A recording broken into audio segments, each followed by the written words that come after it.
Hi everybody, my name is Zena Krauss and I'll be demonstrating how to sell a simple card game to a toy store. The card game I have is called Stray Cats, and the toy store I'm selling to is Generations Toy Store, which is located in Phoenixville, Pennsylvania, and the owner's name is Susan Meadows. Before even meeting with Susan, I would perform a sales call. This would be a simple call introducing myself, a little bit about my products, and making arrangements to meet with her. So, when meeting with her, I will make sure I make eye contact and shake her hand and introduce myself formally. I will make sure I notice her body language and her posture and mimic it as best as I can. I would tell her how nice it was to talk with her on the phone the other day, and she would respond most likely with something like, "It was very nice talking with you as well." And then this will lead me into my rapport building. So, based on research I had done, I have uh, researched that Susan was a pediatric nurse for 27 years. So, I would ask her, "So Susan, I heard that you were a pediatric nurse for 27 years before you opened up the toy store. Is this true?" And she would say, "Yes, I was." And then I would ask, "Well, what drew you to the pediatric healthcare?" And she would say, most likely, "I always loved children and I knew I wanted to work in the healthcare profession, so I decided to combine the two." And then I would ask her, "Well, what made you stop your career in nursing?" And she would most likely say, based on information, retirement. I couldn't take the hours anymore, and the stress, it just got to me.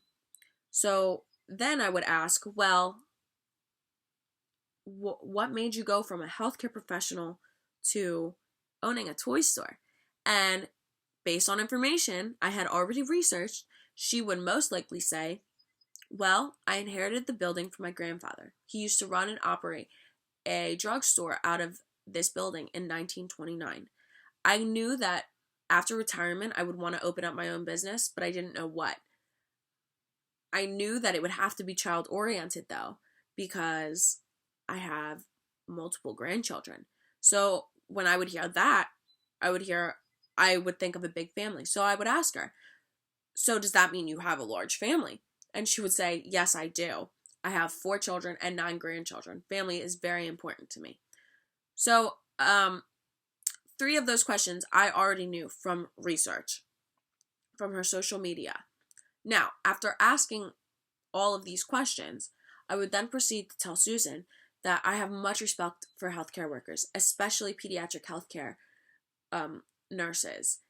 Growing up, my younger brother suffered from childhood kidney cancer, um, and it it lasted for 3 years. So for 3 years, I grew up in CHOP. I, Even though he was the one that was battling the cancer, I was still there watching it as an older sister. Um, a lot of the nurses at CHOP had different kinds of arts and crafts projects to keep me occupied. One actually took me trick or treating at the age of 5 because my little brother had to do, I think, a surgery on Halloween night. So after building this rapport and sharing my story, I would ask Susan to sit down and see if we could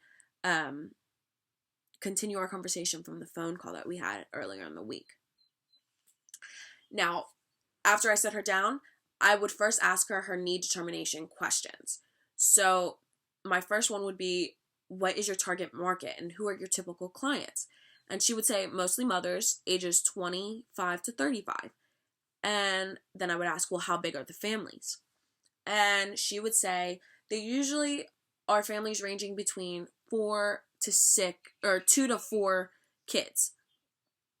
So then I would ask her, well, what is your goal in reference to games? And she would most likely say, I would want to see the percentage of certain games go up. And I would ask, well, which games would these be? And she would say puzzles and card games. And then I would ask, well, what type of game usually sells the most? And she would say mostly board games and sometimes building blocks for little kids. And then I would reference our phone call and say, I know that you said you were interested in having more card games available? Is that lacking in your store? And she said, yeah. She would say, yeah, the store does sell card games. However, these are all the traditional card games like Crazy Eights, Go Fish. And then I would ask her, well, why do you think that these cards are not selling well? And she would say, probably because they were outdated. So then, my final need determination question I would ask, don't you think your customers will be interested in an easy, fun, family-friendly card game that's a new, exciting game every time you play? And hopefully, she would say yes. So then, with this, I would lead into the benefits of my product. I would emphasize all of the key important benefits to my product. I would go over how family-friendly this product is, how perfect it is for small and large families, how it's for cat lovers and dog lovers because they have a dog exclusive line as well.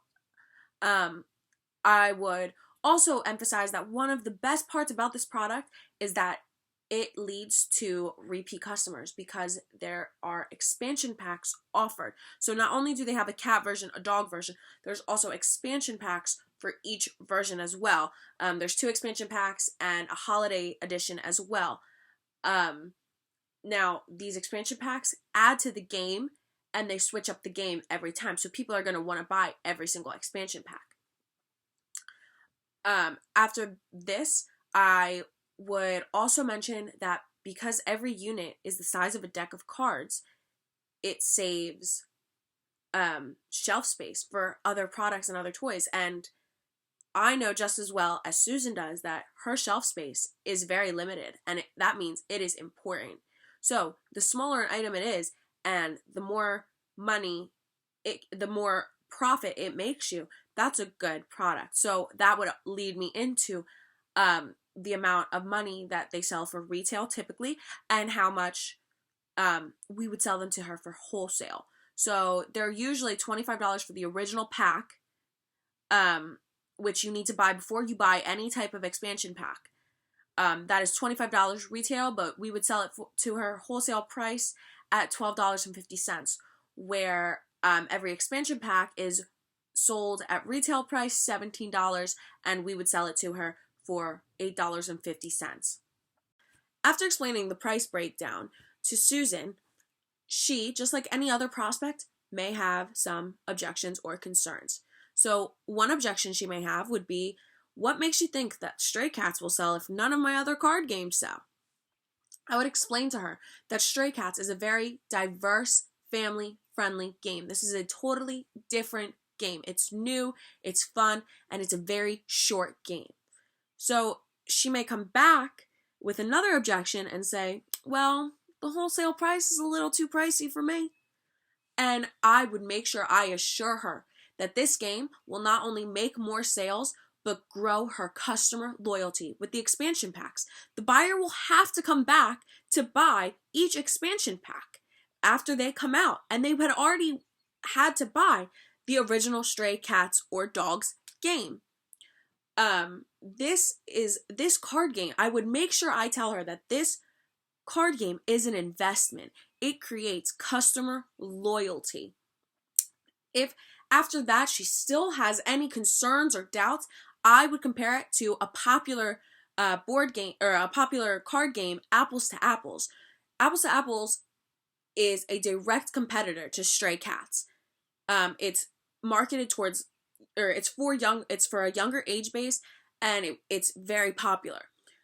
I would tell her Apples to Apples does not have any type of factor that wants the customer or wants the children's parents to go back and buy a game to buy an expansion pack to switch it up. Apples to Apples stays that exact game over and over and over, and it becomes old, mundane, and then they toss it to the side. Where Stray Cats, the game is constantly changing. So it's a new game every time you add an expansion pack.